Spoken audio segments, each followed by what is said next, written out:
you grew the melon, it looks perfect. But how do you actually know when to pick it? Pick too early, and it is tasteless. Pick too late, and it is mushy. Most gardeners guess, and most gardeners get it wrong at least half the time. Stacey Murphy is going to show you the one sign on the plant itself that tells you exactly when your melon is ready. And it takes about 3 seconds to check. What happens is there is typically the vine, and then there is the stem that comes down to the melon, and then somewhere near that stem, there's usually at least 2 tendrils, we'll call them, and they are usually on either side of that stem.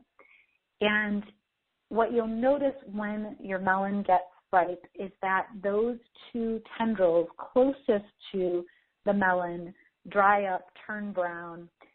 They will become extremely dry. That's because all of the energy is basically going into that fruit.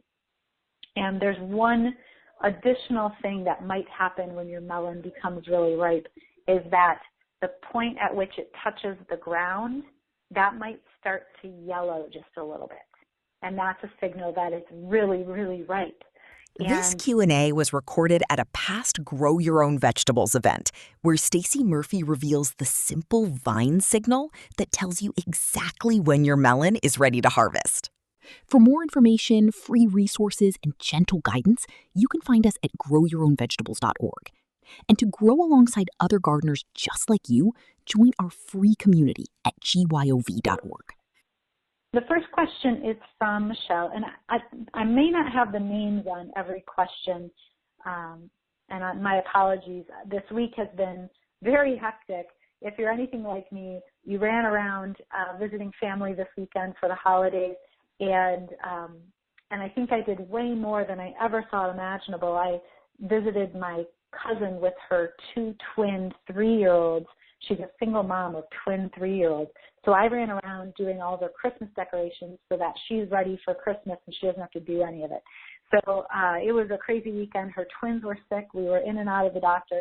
So if you're anything like me, you maybe feel like you're still catching up after this weekend. So that's where I am, and I want to thank you all for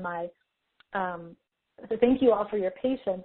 I still have a couple of videos that I want to release for the specialty topics, and I'll tell you about those at the end of this call, because I couldn't quite get to them this weekend with everything going on. The mayhem, man, 3-year-olds, they have so much energy. Okay. Oh, and Roz is here. Awesome. Australia in the house. Okay, so first question is from Michelle, and her question is, what are tendril on a melon? What is a tendril? So that's me mispronouncing a word that you might know. So the word that I was trying to say was tendril, and so I know that can sound funny when you don't see the word written on the screen and all you hear is me speaking. So you may have heard the word tendril.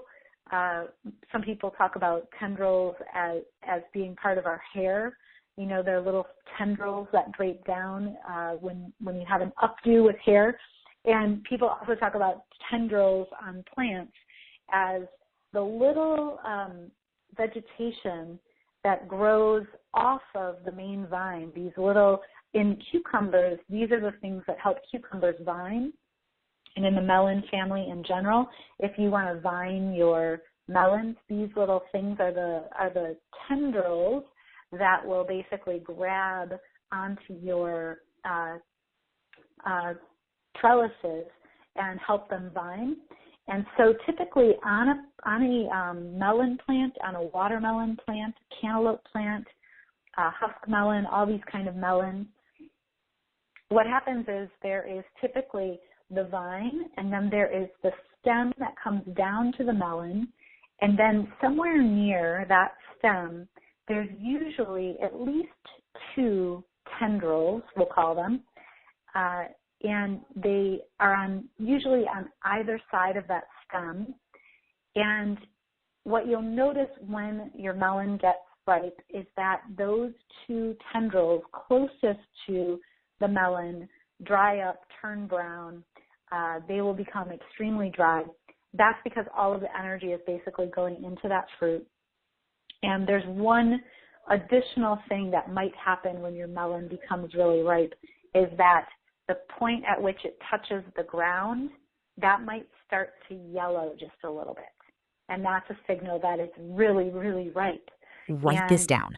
This is the most reliable melon ripeness signal in existence. The plant is telling you directly. You just needed to know where to look. Right.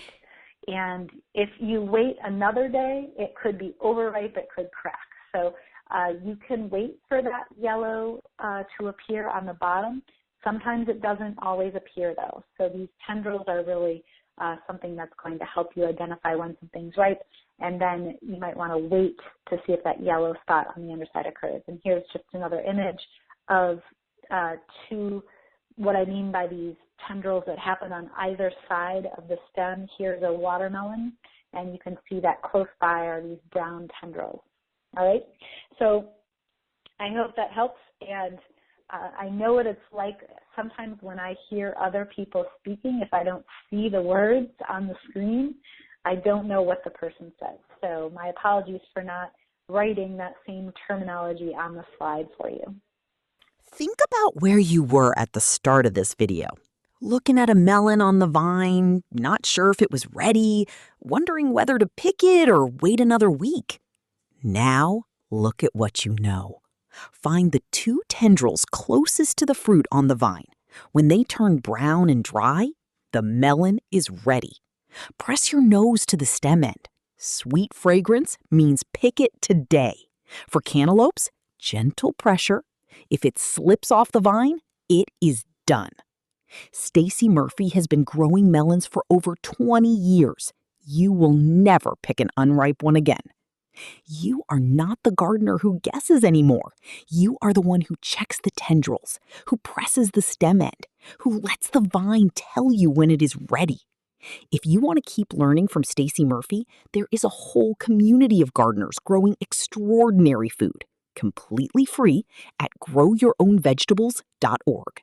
This Q&A was recorded at a past Grow Your Own Vegetables event, and what Stacey just shared with you took her years of growing, failing, and figuring out to discover.